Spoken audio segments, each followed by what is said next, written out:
First Samuel 22. David goes to Adullam and Mizpah. David left Gath and escaped to the cave of Adullam. His brothers and the other members of his family heard about it, so they went down to join him there. Everyone who was in trouble or owed money or was unhappy gathered around him. He became their leader. About 400 men were with him. From there, David went to Mizpah in Moab. He spoke to the king of Moab. He said, "Please, let my father and mother come and stay with you. Let them stay until I learn what God will do for me." So, David left his parents with the king of Moab. They stayed with him as long as David was in his usual place of safety. But the prophet Gad spoke to David. He said, "Don't stay in your usual place of safety. Go into the land of Judah." So David left and went to the forest of Hereth. Saul kills the priests of Nob. Saul heard that the place where David and his men were hiding had been discovered. Saul was sitting under a tamarisk tree on a hill of Gibeah. He was holding a spear. All of his officials were standing around him. Saul said to them, "Men of Benjamin, listen to me. Do you think Jesse's son will give all of you fields and vineyards? Do you think he'll make some of you commanders of thousands of men? Do you think he'll make the rest of you commanders of hundreds? Is that why all of you have joined together against me? No one tells me when my son makes a covenant with Jesse's son. None of you is concerned about me. No one tells me that my son has stirred up Jesse's son to hide and wait to attack me. But that's exactly what's happening now." Doeg was standing with Saul's officials. He was from Edom. He said, "I saw Jesse's son David come to Ahimelech at Nob. Ahimelech is the son of Ahitub. Ahimelech asked the Lord a question for David. He also gave him food and the sword of Goliath the Philistine." Then the king sent for the priest Ahimelech, the son of Ahitub.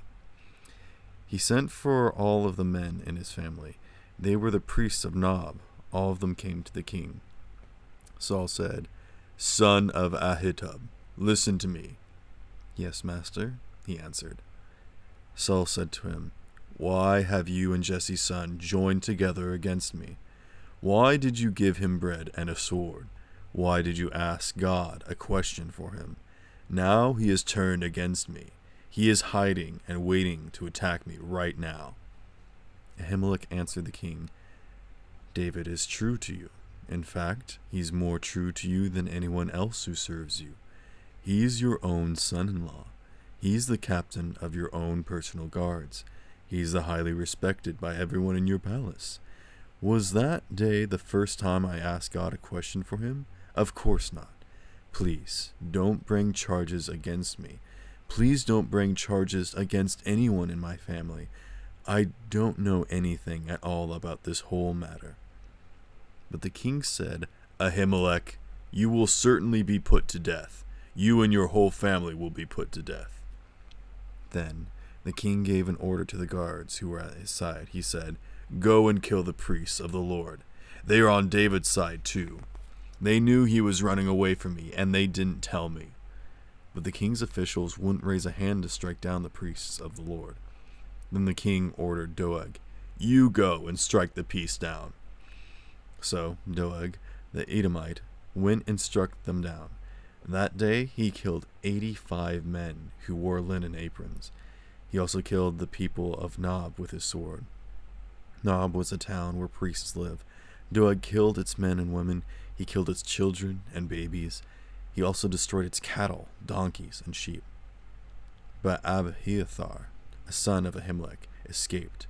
Ahimelech was a son of Ahitub. Abiathar ran away and joined David. He told David that Saul had killed the priests of the Lord. Then David said to Abiathar, "One day I was at Nob. I saw Doeg, the Edomite, there. I knew he would be sure to tell Saul, 'Your whole family has been killed, and I'm accountable for it.